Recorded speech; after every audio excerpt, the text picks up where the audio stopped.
Olá, a paz do Senhor Jesus, seja bem-vindo em mais esse estudo do livro de Neemias. Hoje a gente vai fazer a segunda parte do capítulo 5. Mas se você chegou agora, tem uma playlist aqui no canal com todos os outros capítulos desde a introdução, tá bom? Basta você acessar. E nós paramos no versículo 8. Hoje nós vamos ler o versículo 9, se eu não me engano. Peraí. Somente o 9. Que diz assim: Então saiu Amã naquele dia, alegre de bom ânimo, quando viu, porém, Mordecai à porta do rei, e que não se levantava, nem se movera diante dele, então se encheu de furor contra Mordecai. Nos outros capítulos a gente já percebeu que Mordecai era aquele que não se curvava diante de Amã. Quando Amã passava, todo mundo se curvava. Mas Amã nem havia percebido Mordecai. Até que alguns chegam para Mordecai, para Amã, e falam que Mordecai é aquele que não se prostra. Então, diante de todos os outros que se prostravam, os olhos de Amã, a vida de Amã se detinha naquele que não se prostrava. Mas se você quiser saber mais, você procure nos capítulos anteriores, quando a gente fala bem detalhadamente sobre essa parte. Então, olha como começa o versículo. Então, saiu Amã naquele dia alegre de bom ânimo. Amã, convidado pela rainha. Ele não poderia estar tão bem na fita assim, né?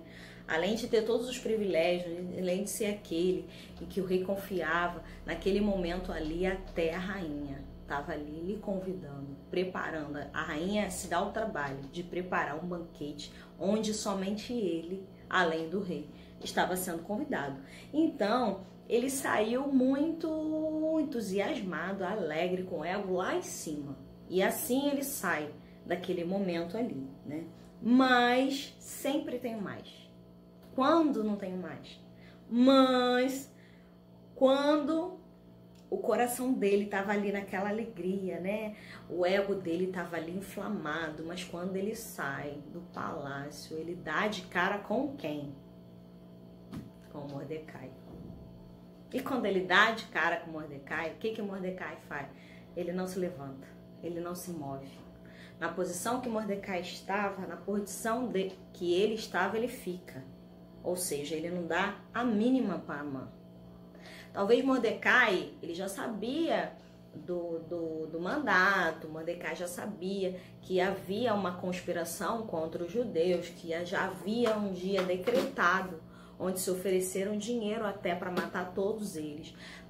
Nem isso, nem essa tristeza, nem que ele pudesse pensar assim, meu Deus, será que se eu me curvar diante desse homem, será que nesse momento ele vai se compadecer e revogar?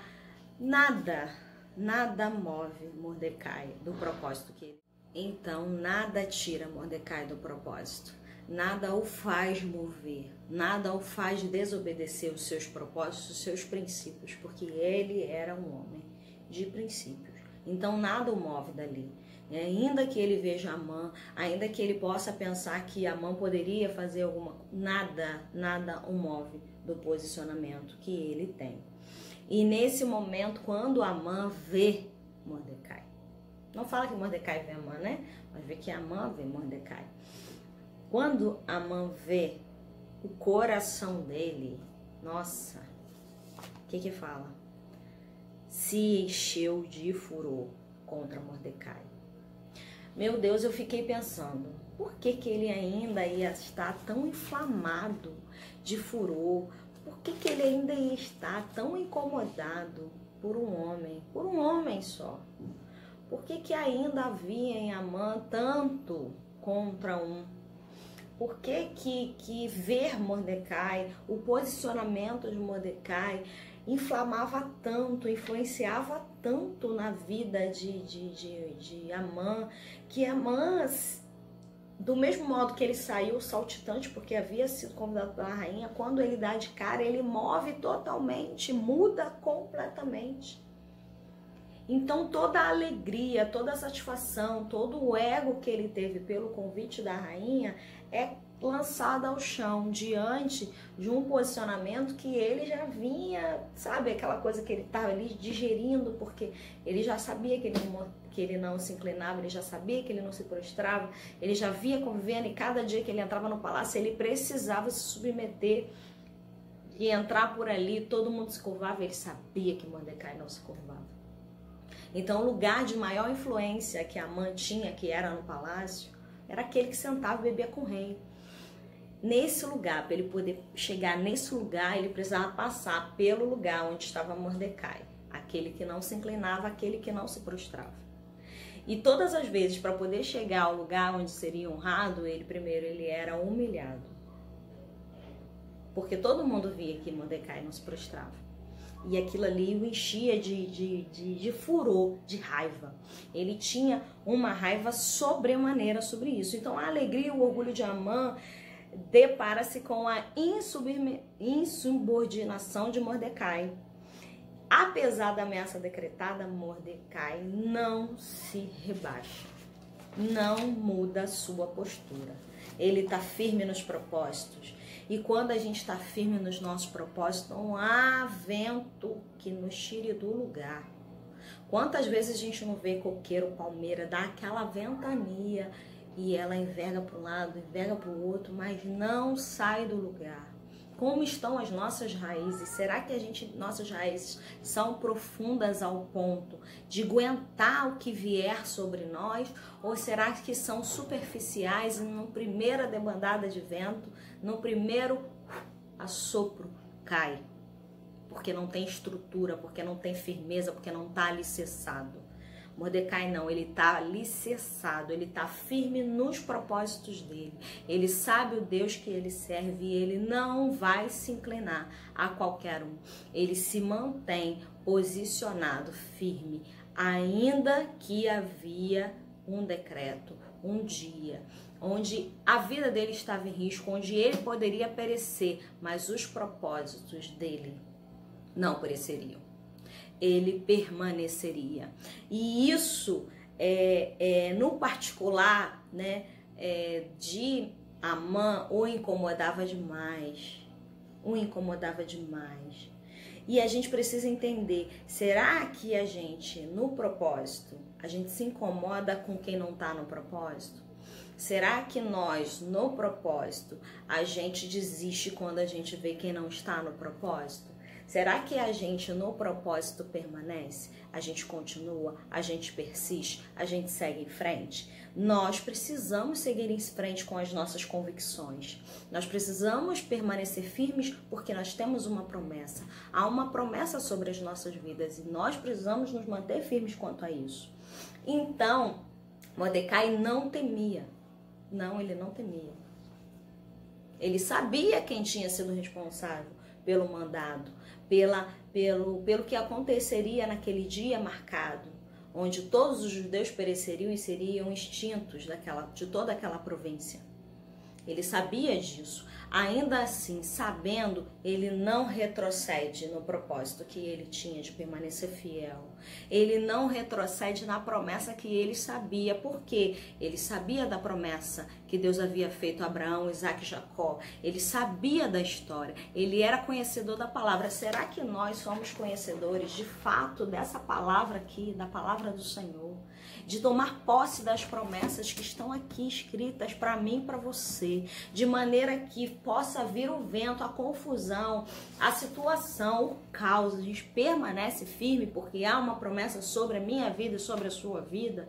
Ou será que a gente retrocede? Ou será que a gente sucumbe às más notícias, aos maus diagnósticos, às falas, aos posicionamentos contrários? Ainda que seja dentro da sua casa, você pode estar num posicionamento e outros estarem em outro. Será que você retrocede? Será que você acompanha quem está no ruim? Ou será que você permanece ainda que seja só você dentro da sua casa? Você precisa permanecer. Mordecai assim fez. Todo mundo se curvava. Ele não se curvava, ele sabia da promessa, ele cria no Deus que tinha dado o escape, ele sabia que o Senhor havia tirado o povo das mãos de Faraó do Egito, daquela grande potência, e ele só pensava, Senhor, o Senhor fez naquele tempo, fará hoje, eu preciso me posicionar. Não era só Esther que precisava ter um posicionamento, Mordecai também tinha que permanecer no posicionamento. Porque ele precisava crer, ele precisava viver aquilo que ele cria. Então, nada poderia deixar Mordecai mudar o posicionamento dele. Ele não poderia deixar de fazer aquilo que ele foi chamado para fazer, para ser. Ele era servo, ele confiava no Deus que ele servia. E ainda que tudo viesse contra, a promessa do Senhor é irrevogável sobre o povo judeu. Eles não seriam dizimados, haveria um escape, haveria um livramento. Mas não é porque há o escape, há o livramento que eu não preciso me posicionar. Eu preciso me posicionar.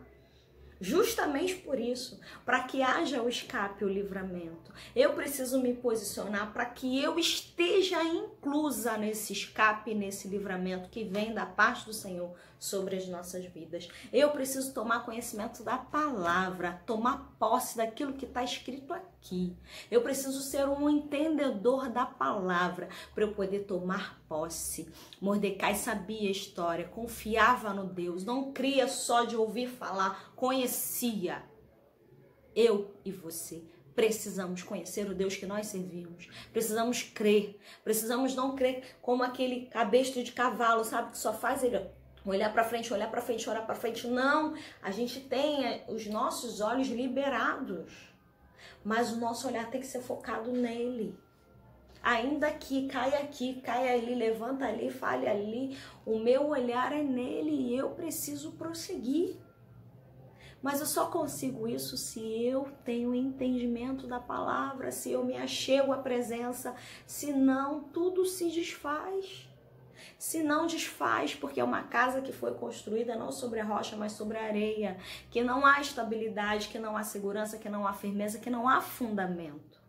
Então você precisa estar bem fundado, bem alicerçado, para que o vento que venha sobre a sua vida não consiga te abater. Você permanece. A promessa que Deus tem sobre a tua vida é irrevogável. Mas você precisa permanecer para tomar posse, porque senão quem vê são outros. É passado. Quem vê são outros. Você precisa se posicionar. Agora vamos ler o versículo 10 e 12, 10 a 12, que diz assim: Amã, porém, se conteve e foi para casa e mandou vir os seus amigos e a Zeres, sua mulher. Contou-lhes Amã a glória das suas riquezas, a multidão dos seus filhos e tudo que o rei o tinha engrandecido, e como tinha exaltado sobre os príncipes e servos do rei. Disse mais Amã: a própria rainha Esther, a que ninguém fez vir com o rei ao banquete que tinha preparado, senão a mim, e também amanhã estou convidado por ela, juntamente com o rei. Então, o que a gente falou antes? De toda a euforia que Amã estava sentindo, e aí ele vê Mordecai, ele abate, mas aí nessa trajetória ele sai do palácio, tem todos esses conflitos, ele chega em casa. Quando ele chega em casa, primeiro ele chega contando as honras, primeiro ele chega contando as vantagens. Quem não é assim? Quem não chega contando vantagem? Quem não chega falando de tudo que é bom? Então ele chega dizendo que ele foi convidado no banquete, que se não fosse além do rei apenas ele.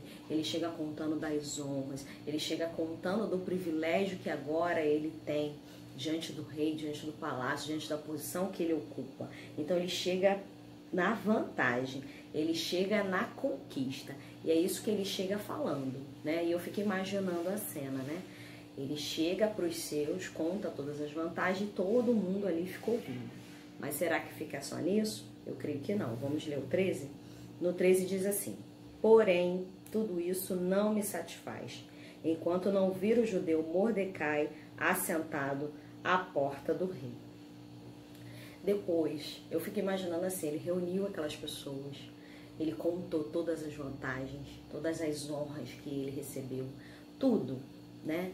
E de repente ele vem com esse porém, né? Um pouquinho antes eu falei para vocês que sempre tem um mais, né? Agora, a partir desses versículos, a gente vê que além do mais tem o porém. Porém, né? Nada disso me satisfaz. Eu fico só pensando como que Amã, da posição que ele ocupava, do privilégio que ele tinha, ele está tão preocupado e tão focado em um mero judeu, em um que tinha seus dias contados. Porque o decreto que ele faz parte, o que determina que vai haver uma matança, ou seja, mas daqui a mais ou menos um ano não existiria mais. Mas ele chega falando que nada daquela honra, nada daquilo que estava sendo ali disponível para ele, que estava ali sendo servido a ele, ainda que veio a rainha, veio o rei, ele sentou num banquete, ele foi servido e foi convidado por um banquete que ia acontecer no dia posterior, nada disso ele confessa para os seus. Quantas vezes a gente dentre os nossos, a gente consegue confessar aquilo que nos aflige, né? A gente chega falando, mas de repente a gente vai, mas tem isso que me incomoda, tem isso que não me satisfaz, tem isso que tá me afligindo, me dando ansiedade, me tirando o sono, me tirando o controle. Tem esse ponto. Então, dentre os seus, né, resguardado na sua casa, dentre aqueles que ele confia, ele confessa o que está dentro do coração dele. A aflição do coração de um homem super posicionado, super bem com o rei. A aflição de um homem que está ali, né, de posse de honrarias, dele passar e os outros se curvar. Ainda assim, ele nada satisfaz. Quantas vezes a gente não vê, talvez, umas pessoas com um posicionamento melhor, com uma roupa melhor, morando numa casa melhor, com um carro melhor, numa situação melhor que a nossa, e a gente para e pensa, né? Quando a pessoa vem dizer que tá por que tá difícil? Né? Tem tudo. A gente julga, achando que aquela pessoa que está numa posição de destaque, está numa posição melhor, ela talvez não precise de ajuda. Ela talvez não tenha aflição. Ela talvez não esteja passando por dificuldade, por coisas que ela não consegue nem explicar, ela só sente. E nesse momento há uma diferença muito grande do sofrimento de Amã para o sofrimento de Mordecai. Mordecai tinha todo o respaldo e poderia estar abatido, sabe? Acuado, com medo, desmotivado, mas Mordecai, em tudo que lhe afligia, ele mantém um posicionamento de firmeza. Em contrapartida, a gente tem Amã, que estava sendo honrado, ele estava numa posição de destaque, né? Que não estava passando por aflição nenhuma, pelo contrário, estava recebendo convite. E qual é o posicionamento de Mordecai? Insegurança, incerteza, medo, raiva. Olha que discrepância, né? Um que está de fato passando por problemas difíceis, mas mantém o propósito. Outros que estão numa situação, né, e que de repente, por causa de um, se fragiliza tanto. E ele fala, porém tudo isso não me satisfaz. E aí ele confessa, enquanto eu não vir o judeu, ou seja, enquanto ele não vê aquele, né? O decreto estava para matar todos, mas havia um em específico que ele precisava que fosse exterminado. Era um que o incomodava de maneira, era um que ele não conseguia mais ver, ainda que Mordecai tivesse com vestes rasgadas, lembra que ele se vestiu de pano de saco? Ainda que Mordecai tivesse com cinzas sobre a sua cabeça, ainda que Mordecai tivesse com seus dias contados, ainda assim, quando Amã passava por onde Mordecai estava, que Mordecai ficava na porta do palácio, ainda assim ele se incomodava por aquele homem, se incomodava de vê-lo, de ser ele quem ele é. talvez você passe por enfrentamentos na sua vida que você diga, mas eu não fiz nada. Mas quem sou eu, né? Mas por você ser quem você é, causa uma repulsa, causa um incômodo, simplesmente por você ser quem você é. Então nós não temos que ser aquilo que os outros esperam, a gente tem que ser aquilo que o Senhor quer que sejamos. A gente tem que pedir ao Senhor para que nós possamos ter um posicionamento da maneira que Ele quer. A parte 5 do capítulo 2, o tempo todo eu estou falando de posicionamento. É porque é necessário que a gente se posicione. A rainha se posicionou, você precisa se posicionar, Mardoqueu se posicionou. Nós precisamos tomar um posicionamento, uma postura diante de qualquer coisa que venha nos afligir, né? E aí o que acontece? Quando ele chega e conta para os seus, para a sua casa, para aqueles que ele tem intimidade, que aflige, eles traçam um plano. Vamos ler lá no 14, que é o último versículo, e diz assim: então lhe disse Zeres, sua mulher, e todos os seus amigos, faça-se uma forca de 50 côvados de altura, e pela manhã diz ao rei que nela enforque Mordecai. Então entra alegre com o rei ao banquete. Sugestão foi bem aceita por Amã, que mandou levantar a forca. Olha só, a partir do momento que eles percebem, e eu fico pensando, né? Foi Zeres que falou, mas eu creio que enquanto ele estava ali incomodado, a mulher que falou, né? E eles ficaram pensando, né? Como que pode ajudar esse que está incomodado? Então a ideia foi fazer uma forca, né? Uma forca para um. Apesar de Mordecai ter seus dias contados, para aquele dia do extermínio, ainda assim, Amã não queria esperar. Amã queria resolver o assunto. Era aquele judeu que o incomodava. E quando ele confabula com os seus, o plano é traçado. Por que não faz uma forca de 50 côvados de altura? E pela manhã, ou seja, está falando hoje de algo para acontecer de manhã. Diz ao rei, né, que nela enforque Mordecai. Espera aí, Senhor. Qual é o plano qual o plano deles? Vai você fazer a forca? Você vai encontrar com o rei, como você está bem com o rei vai deixar você enforcar esse judeu, porque quem é esse judeu? Quem é ele? Quem é ele? Então, com certeza o rei vai lhe dar aprovação para esse enforcamento. E aí você vai enforcar, vai ver ele morrer, depois disso você vai alegre para o banquete. Esse foi o plano traçado. Os inimigos se juntam para criar algo que alivia Amã, para satisfazer Amã, né? E uma forca. E quando ele ouve o plano, imediatamente ele manda construir essa forca, né? Então uma forca para um. E antes de falar com o rei, porque ele podia assim, peraí, teve essa ideia da forca, mas eu vou comunicar ao rei que eu vou construir essa forca. Não, antes de falar com o rei, ele já manda construir, né? Ele só falaria com o rei na hora de enforcar o judeu que ele tanto temia, que era Mordecai. Então, ele só de saber dessa ideia, só de visualizar. Uma vez eu ouvi algo que eu achei que faz todo sentido.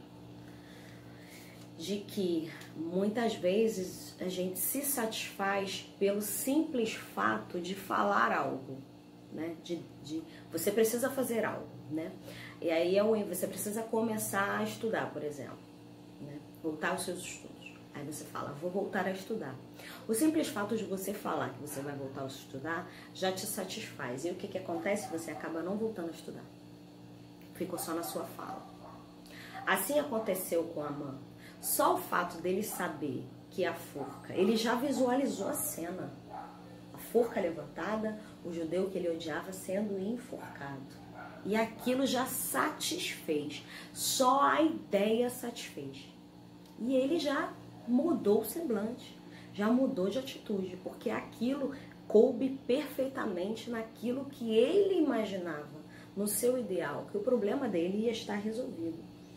Então, o que a gente aprende com isso? Você pode olhar para você e não ver nada em você, mas o teu inimigo, ele vê o teu potencial antes de você saber qual é o seu potencial. O teu inimigo enxerga o que você vai ser antes de você ser. E ele coloca as coisas para te atrasar a chegar no lugar onde você precisa chegar.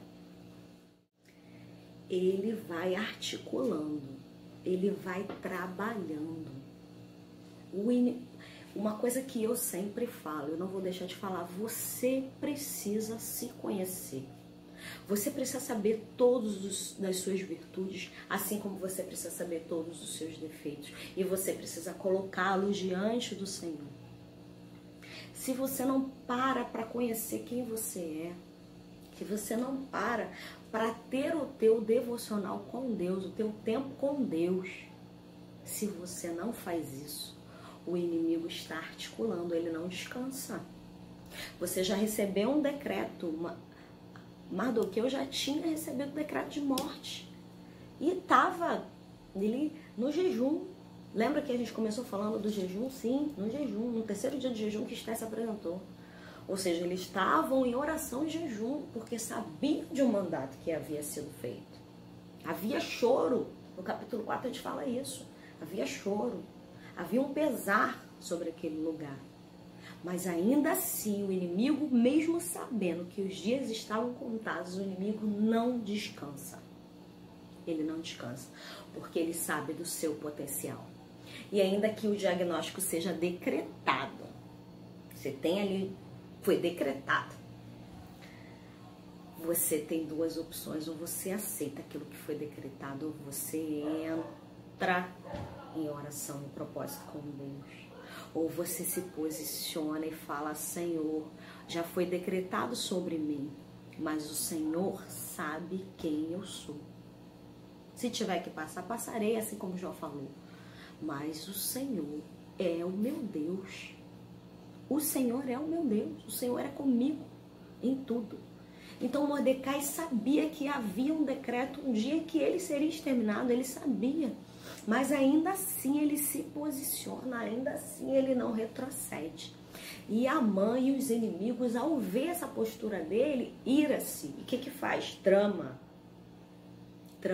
Porque o inimigo, apesar de saber que há um decreto contra você, que é algo contra você, é algo que te afronta, algo que te machuca, algo que te faz perder o equilíbrio, ainda assim ele não descansa e ele não satisfaz, porque o intento dele é te destruir.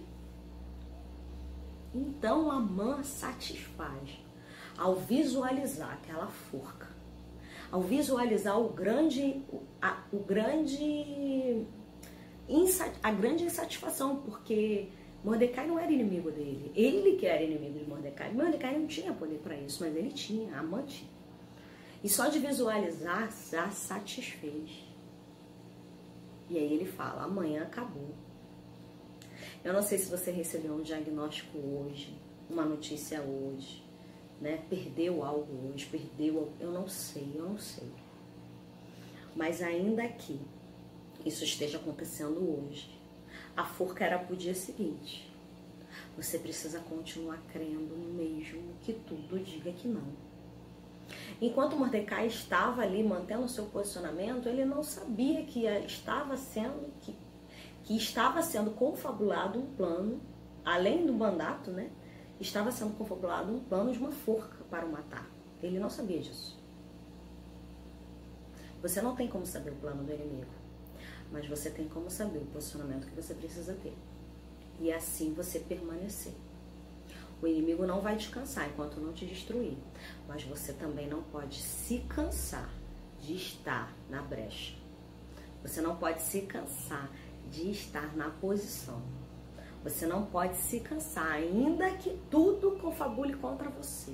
Você permanece, você segue adiante, você segue em confiança, crendo que Ele vai te dar o escape. E lá no capítulo 6 a gente vai saber o que vai acontecer com essa forca. Será que essa forca vai de fato matar aquele que Amã tanto deseja? Será que essa forca vai ser para quem? É uma forca para um. Vamos ver o que acontece no próximo capítulo. E eu espero você. Que Deus te abençoe.